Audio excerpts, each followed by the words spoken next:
AB পার্টির আজকে প্রতিষ্ঠা বার্ষিকী, আজকে এবি পার্টির জন্মদিন। সেই উপলক্ষে এবি পার্টির প্রথমে সভাপতি আমার অত্যন্ত শ্রদ্ধেয় চাচাকে আমি এবং শুভেচ্ছা জানাচ্ছি। সাধারণ সম্পাদক যিনি আছেন এই পার্টির মঞ্জু ভাই এবং সহ এই দলের সকল পর্যায়ের নেতৃবৃন্দ যারা আছেন, প্রথমেই আমি সকলকে শুভেচ্ছা এবং অভিনন্দন জানাতে চাচ্ছি যে বাংলাদেশের রাজনৈতিক প্রেক্ষাপটে, বাংলাদেশের রাজনীতিতে একটি স্বচ্ছ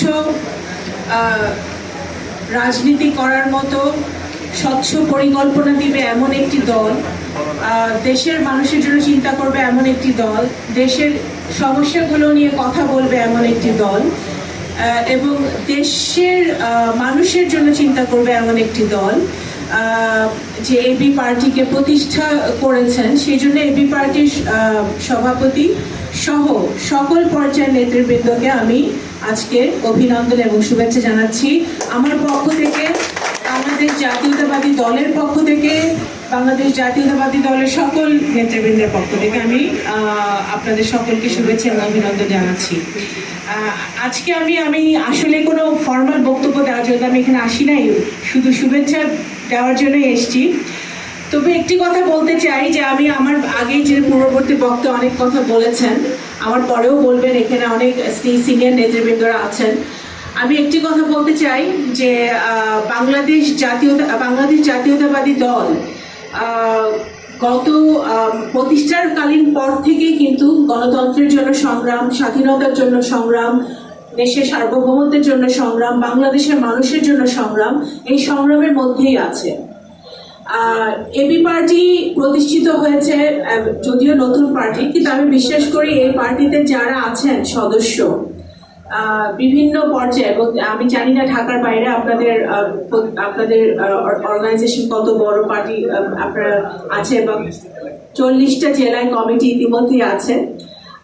আমি মনে করি এবি পার্টি অবশ্যই বাংলাদেশের মানুষের কথা বলবে, দুর্নীতির বিরুদ্ধে দাঁড়াবে, বাংলাদেশের প্রত্যেকটি প্রত্যঞ্চলে যে সমস্যাগুলো আছে, সেটা রোহিঙ্গা সমস্যা হোক, বান্দরবনের সমস্যা হোক, চিটাগং হিল ট্র্যাক্সের সমস্যা হোক, বিভিন্ন আন্তর্জাতিক বিষয়ে বাংলাদেশের সাথে বিভিন্ন দেশের যে সমস্যাগুলো আছে সে বাইল্যাটারাল ইস্যুগুলো নিয়ে কথা বলবে এবং বিশেষ করে বাংলাদেশে যে অত্যাচার, অনাচার, দুর্নীতি হচ্ছে, বাংলাদেশে যে ঘটনাগুলো ঘটছে বর্তমানে, সেই ঘটনাগুলোর বিরুদ্ধে কিন্তু তারা কথা বলবে। বিশেষ করে হত্যা, গুম, তারপরে এক্সট্রা জুডিশিয়াল কিলিং, মানুষকে গুম করা এবং মিথ্যা মামলা দেওয়া, হাজার বিরোধী দল এবং মতকে দমন করা,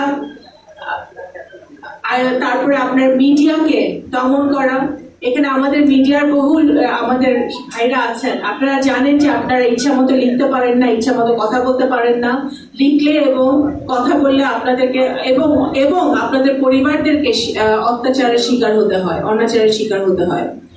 আজকে বাংলাদেশ জাতীয়তাবাদী দল একটি সহ বাংলাদেশের সকল রাজনৈতিক দল যারা বাংলাদেশে বিশ্বাস করে, বাংলাদেশের জাতীয়তাবাদে বিশ্বাস করে, তারা কিন্তু প্রত্যেকে আজকে ঐক্যবদ্ধ হয়েছে।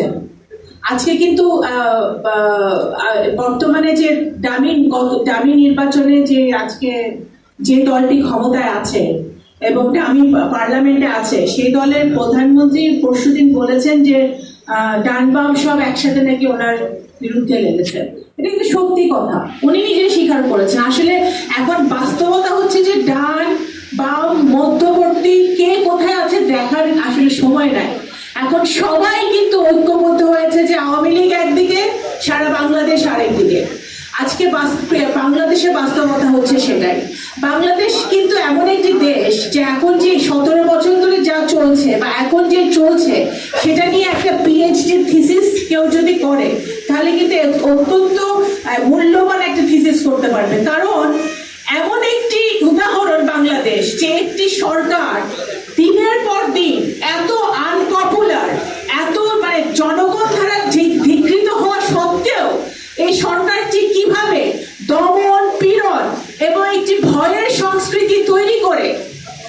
ভয়ের সংস্কৃতি তৈরি করে এখনো ক্ষমতায় টিকে আছে। এটি একটি উদাহরণস্বরূপ পৃথিবীর রাজনীতির ইতিহাসে কিন্তু থেকে যাবে আমি মনে করি। সুতরাং আজকে আমাদের যে সংগ্রাম চলছে, আমাদের সংগ্রাম চলবে। আমি মনে করি এবি পার্টি এই সংগ্রামের বাইরে নয়। আপনাদেরকে আমরা বলতে চাই যে যে সকল এবি পার্টির মতো যে সকল পার্টি মাঠে আছে, ময়দানে আছে, সংগ্রামে আছে, টকশোতে আছে, বিভিন্ন সব সেমিনার সিম্পোজিয়ামে আছে, এবং বিশেষ করে এখানে সরকারের পক্ষে বিপক্ষের কথা না, বাংলাদেশকে আমাদের বাঁচাতে হবে, বাংলাদেশের মানুষকে বাঁচাতে হবে। আমি এদেশের এই প্রজন্মের একজন রাজনৈতিক কর্মী হিসেবে, এবং আমার বাবা বাংলাদেশের মুক্তিযুদ্ধের সংগঠক ছিলেন, আমি আমার বাবার কন্যা হিসেবে এবং বাংলাদেশ জাতীয়তাবাদী দলের একজন নগণ্য কর্মী হিসেবে আমি মনে করি যে দল মত নির্বিশেষে, ধর্ম বর্ণ নির্বিশেষে এখন প্রত্যেককে বাংলাদেশকে যদি রক্ষা করতে হয় ভবিষ্যতে, এবং এই যে এই রুমের মধ্যে কিন্তু ইয়াং জেনারেশন, ইউথ কিন্তু অনেক বেশি। এখানে আগামী প্রজন্মকে যদি রক্ষা করতে হয়, আগামী প্রজন্মের জন্য একটি সুন্দর, শক্তিশালী, অর্থনৈতিকভাবে শক্তিশালী, সব রকম ভাবে শক্তিশালী একটি বাংলাদেশকে যদি আমাদের রেখে যেতে হয়, তাহলে কিন্তু আমাদের সকলকে ঐক্যবদ্ধভাবে প্রত্যেকটি ইস্যুতে কথা বলতে হবে, আমাদের মাঠে থাকতে হবে। আজকে আমি আপনাদেরকে বলবো, অর্থনীতির অবস্থা খুবই খারাপ। আপনারা অর্থনীতি নিয়ে কথা বলেন, এদেশের দুর্নীতি নিয়ে কথা বলেন, খুন গুম অত্যাচার অনাচার নিয়ে কথা বলেন। এই যে আমাদের এই যে মঞ্চে বসে আছে মুক্তিযোদ্ধারা, এখানে এই রুমের মধ্যে অনেক মুক্তিযোদ্ধা আছে, অথবা মুক্তিযুদ্ধের প্রজন্ম আছে, বা মুক্তিযুদ্ধের সংগঠক আছে। আজকে বাংলাদেশ জাতীয়তাবাদী দল মুক্তিযুদ্ধের একটি দল, এবং আমি মনে করি আমার বাবাও একসময় আওয়ামী লীগ করতেন, কিন্তু আমার বাবার মতো অনেককেই আওয়ামী লীগ ছাড়তে হয়েছে। কেন ছাড়তে হয়েছে? কারণ তারা প্রথম কথা, আওয়ামী লীগ যদি থাকে সেখানে গণতন্ত্র থাকবে না, আর যদি গণতন্ত্র থাকে তাহলে আওয়ামী লীগকে বিলুপ্ত হতে হবে। সুতরাং যেহেতু এখন গণতন্ত্র নেই, আওয়ামী লীগ আছে। আমাদের যদি গণতন্ত্রকে ফিরিয়ে আনতে হয়, আমাদের যে কোনো মূল্যে আমাদের যে ইয়াং জেনারেশন আছে, ইয়াং জেনারেশনকে আজকে অগ্রণী ভূমিকা পালন করতে হবে। গণতন্ত্রকে ফিরিয়ে আনতে হলে আওয়ামী লীগের পতন ঘটাতে হবে এবং তাদের বিদায় নিতে হবে। এবং সেই কারণেই কিন্তু আজকে এবি পার্টির প্রতিষ্ঠা বার্ষিকী একটি গুরুত্বপূর্ণ দিন। কারণ আমি মনে করি যে আপনাদের দলে অনেক আমার অনেকের সাথে, যাদের সাথে আমার পরিচয় হয়েছে বা কথা হয়েছে, আমার মনে হয়েছে যে আপনারা ভালো কাজ করছেন, দেশের জনগণের জন্য একটি সাবস্টেন্সিয়াল কথাবার্তা বলছেন, সেগুলো নিয়ে আপনারা এগিয়ে যাবেন।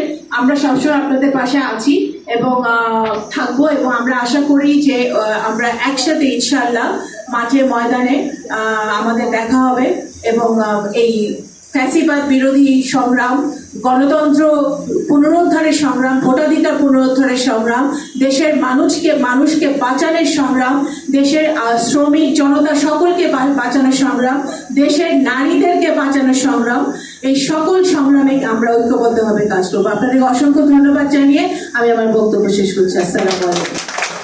ধন্যবাদ শামা আপনাকে।